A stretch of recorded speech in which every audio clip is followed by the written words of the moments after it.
Movie night, back with another classic. I'm your host, Easy. Welcome to Car Language, and let's talk about the Escalade. 84,842 miles later.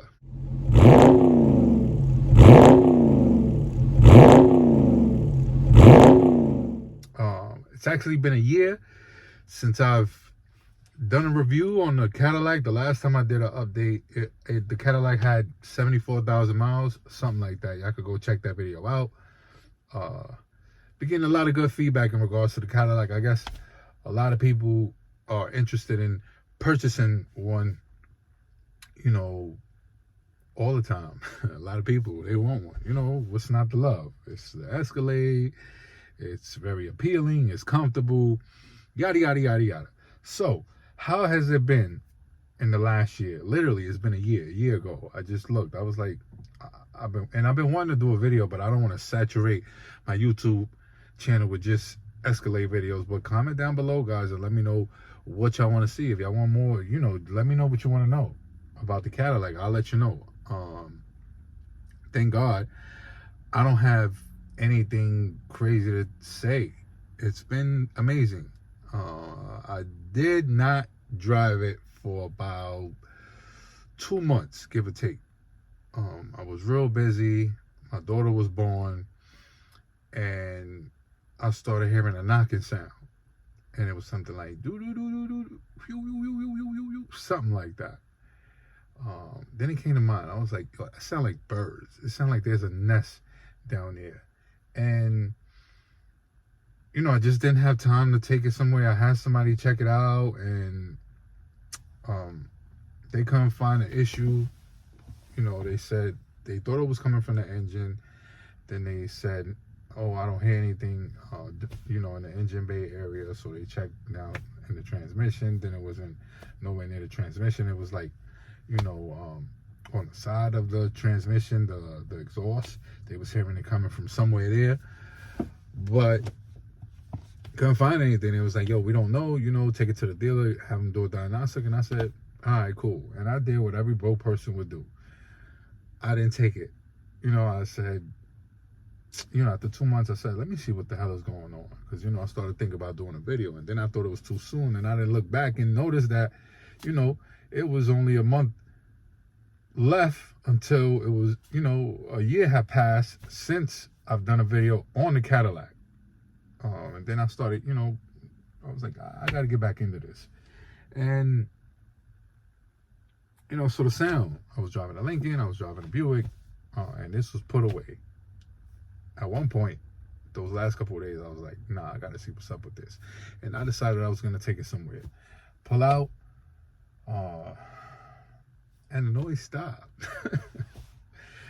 That doesn't mean I'm going to fall back and not find out what's going on. I really want to know what's going on. But you know what they say, if it ain't broke, don't fix it. So my thinking is maybe it was a bird's nest and the chicks grew up and left.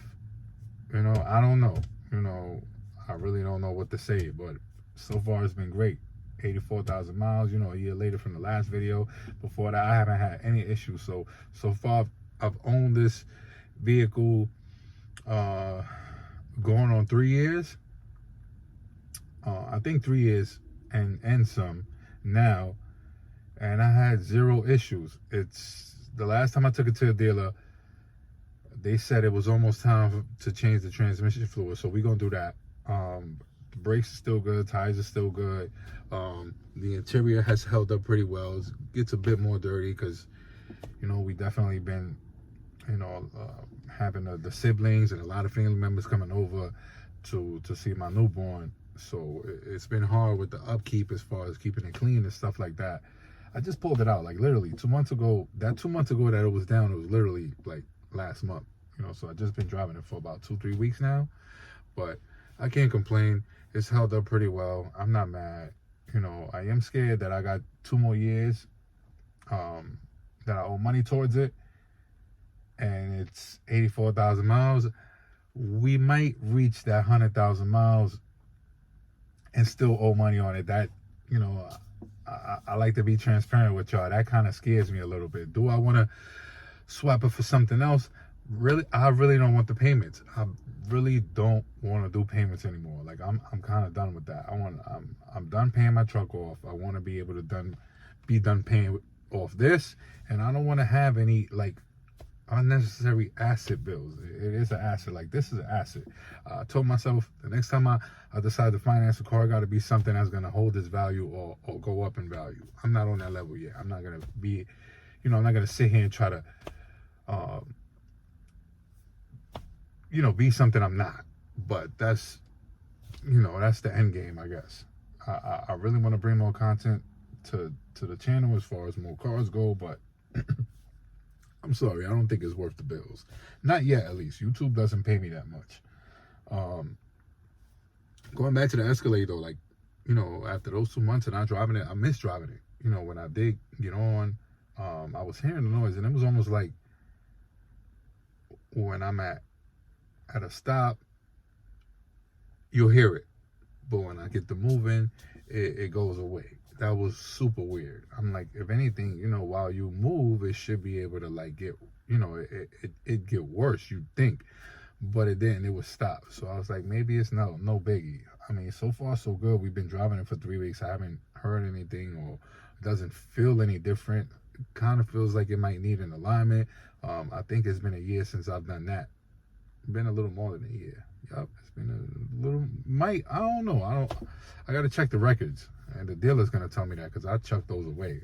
But if I'm not mistaken, I think the last time I did a wheel alignment on this, and only because, again, I don't drive that much. Look, if you look at that last video I did about the Escalade, it was 74,000 miles. Right now it's 84,000 miles. So obviously, I only do 10,000 miles. I forgot. I don't keep up with the maintenance. I let the dealer let me know what's up.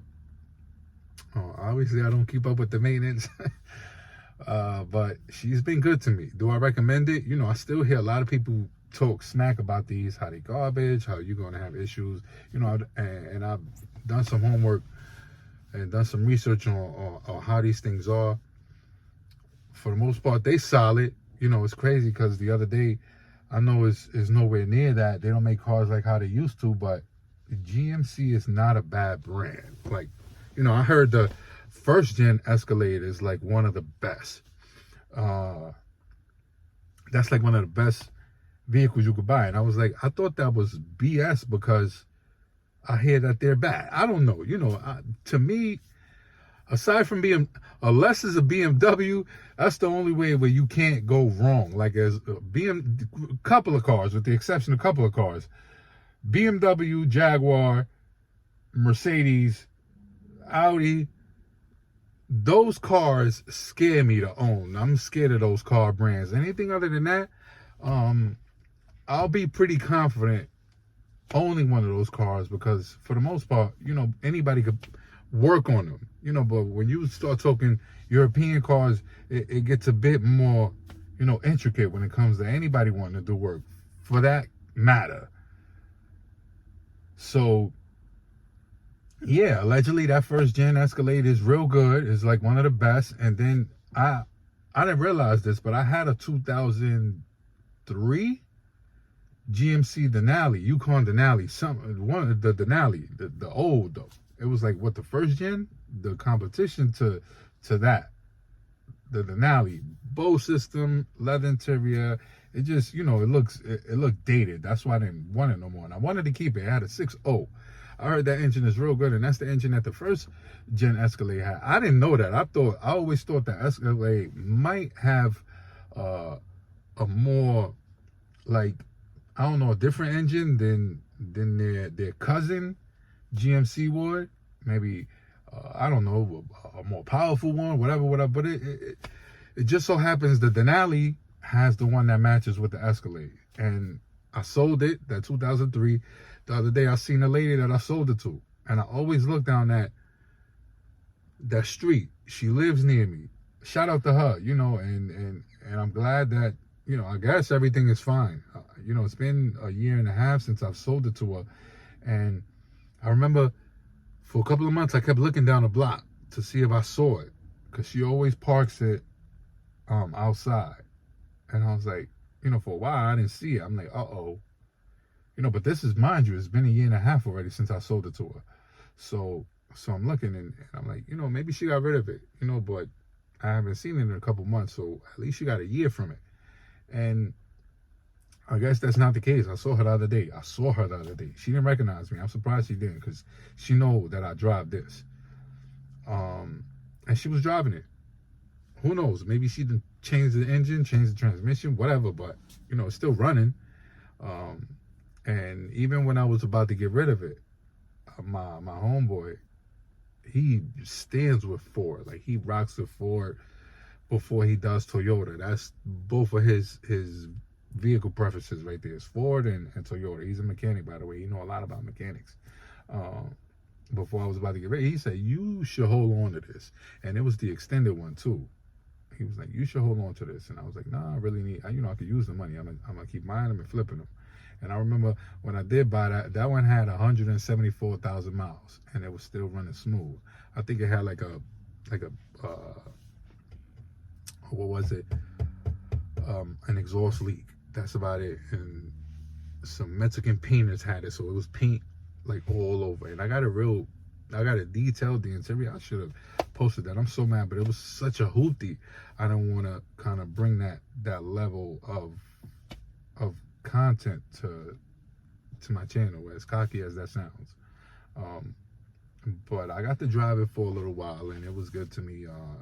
And, people kept telling me, if you do your regular maintenance, it'll still give you like 200,000 miles more. Those 6.0s back in the days are solid. Let's hope that this is the same. You understand? Because part of me wants to trade it in, but the dealer called me the other day and they said, we giving up to $5,000 in trade it. I was like, I don't want to trade it. If you could buy this off of me, I'll sell it to you.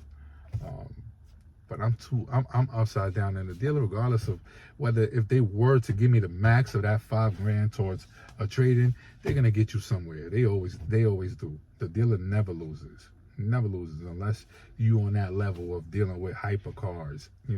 That's my thinking. And that depends on what kind of car you get. Like, I'm to a point where I believe the day that I decide to sell this, I might throw it up on Cars and Bids to see how it does before I go to a dealer. Like, I really don't trust them, and that's another reason why I just don't want another car payment. Pardon me, y'all. I'm gonna do my best to, right now I'm looking to sell the other two cars, the Lincoln Town Car and the Buick. The Buick, I got them wheels I want to put on it, but that's gonna come with tires. I'm just kind of like in between. I don't want to spend too much on that car because I don't think I'm gonna make too much money off of that car. So I just want to, sell those two and see if I could reinvest it by buying something else. I want a Beamer. Yeah, I heard me talking that smack about the Beamer, but I still want one. I want a 550. It doesn't have to be I'm not too sure. I don't know. I don't even know, but I want a Beamer that bad. Is that, and I want a certain Jaguar. That's crazy. I mentioned it, but the Jaguar that I do want is the Jaguar that Ford was toying with back in that time, the 05, 06, something like that. It's out of those two cars right now, and we're gonna pay cash for them hopefully so soon. I don't want to do no payments, so we looking, and hopefully so if we sell one of these cars, or both of them for that matter, we'll get to that faster. As far as the Escalade go, I guess I'll show you guys around, let y'all know how everything is held up. Like I said, I'm not even mad at this. I love this. No regrets, with the exception of the way this depreciates. That's the only thing I will say. These things depreciate like crazy, so please take your time getting one. Make sure you get the paperwork with it. Make sure everything is looking decent, because they're running real cheap. Like, I've been seeing a few, and you could get one with less than 100,000 miles in the 20,000s, like in the high 20s, early, low 30,000 range, $30,000 that is. So don't let these dealers beat y'all. These things are cheap, as far as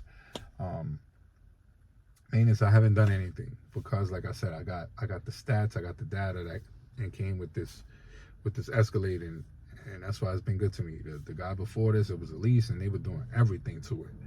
You understand? So I've definitely been fortunate. The music sounds great. A couple things here and there. I guess I'll do another video on that, but let me show y'all around. That's crazy too, because sometimes you want a car so bad you don't even look at the color. Like, color is not that big of a deal. But I told myself too, it's either black or white. Those are the only kind of cars I want on those two, on that Beamer or the Jag. And I decided the Cobb. But as y'all can see, even the rod chips are very minimal. I just washed it, and that's crazy too. I could count the times I've washed it. I've washed it a bunch of times, but nowhere near as much as I maybe should have in the 3 years of ownership. You see a couple of rod chips, but we've been careful. We definitely have been careful. My wife did get clipped. She was driving. Somebody was texting, obviously at a stop, and we had to put one of these on. But she's been good. My bad, I don't want to show you the license plate, but she's been real good to us. I can see, looks pristine, shining, no pawn to mess. Again, newborn kids. I can see I got back seat, baby seat, but look at the chairs. Chairs look good. You know, obviously we be hauling strollers and stuff, you know, everywhere. It's held up pretty good. Can't complain. You know, that sound had me a little scared. I was like, uh-oh, it sound like an engine problem. And I did a video where I was asking questions. I've been seeing a couple videos, you know, and I don't know, never got the answer. But God's great. Definitely lucked out on this one, because I was hoping it wouldn't be like a transmission or engine issue. So I can see it definitely held up well, really good.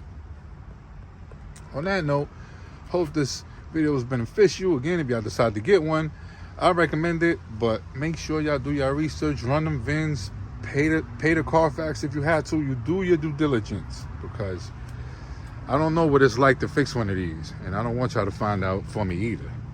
Car language.